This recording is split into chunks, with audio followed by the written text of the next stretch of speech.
And I have to say this. The world is watching this war through a myopic lens. We're seeing Ukrainian cities being bombed. We're seeing Ukrainian towns being leveled. Ukrainians resisting the invasion. Ukrainians fleeing the war. Ukrainian fathers crying as they bid goodbye to their children and partners. What about the Russians? Ever wondered where they are in this story? This war is between two countries, Ukraine and Russia. Now, we know what's happening in Ukraine, but nothing about how this war is affecting the Russians. This is partly because of the bias of Western media and partly because Russia is not giving the world a glimpse into its towns and cities. Earlier this week, we saw Russians protesting the war and then being arrested for staging anti-war protests. And that's about it. Not a word on the effects of the war, not a word on the effects of sanctions and the sinking economy. There is a story in this silence, and many Russians are now telling this story to the world. A journalist based in Russia put out this Twitter thread. He says he has left Russia, that there are reports of a possible martial law, even border closures. Now, first things first, what is a martial law?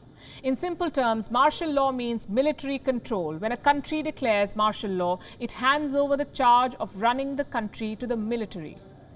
Armed forces become in charge of the day-to-day affairs. The ordinary rule of law is suspended, and so are your civil rights. Now, why does Russia need martial law? Perhaps to crack down on protesters or to silence those opposing the war, maybe even shut down social media, bring the country under one roof as it intensifies the attack on Ukraine. Reports say Russia's parliament is convening an emergency session. A martial law could follow soon. Russians are petrified.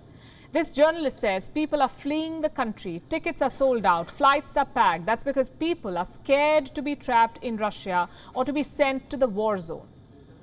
There are also fears of conscription or compulsory military service. It is already happening in Ukraine. Men of a certain age are not being able to leave the country. They have been told to stay back and fight, whether they like it or not. Kiev has declared martial law. Moscow could follow suit. This fear and uncertainty is just one part of the story. Russians are also suffering economically. The war has put their entire life savings in jeopardy. Today, a Russian ruble is worth less than a cent.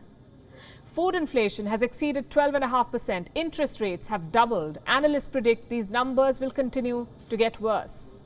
In short, while Ukrainians are hiding in bomb shelters, this war is bleeding Russians too. Meanwhile, the rich in Russia are said to be panic buying. What are they buying? Reports say they're hoarding luxury goods. Jewelry and luxury watches have become the investment of choice. And Bulgari has become the go-to brand. Since this war began, there has been an increase in their jewelry sale. Unlike a lot of Western brands that stopped operations in Russia, Bulgari, Cartier, Rolex and Omega are still selling, and rich Russians are betting big on these brands. The hope is that these products can bring them high resale value or at least hold their value, unlike the tumbling Russian ruble. WION is now available in your country. Download the app now and get all the news on the move.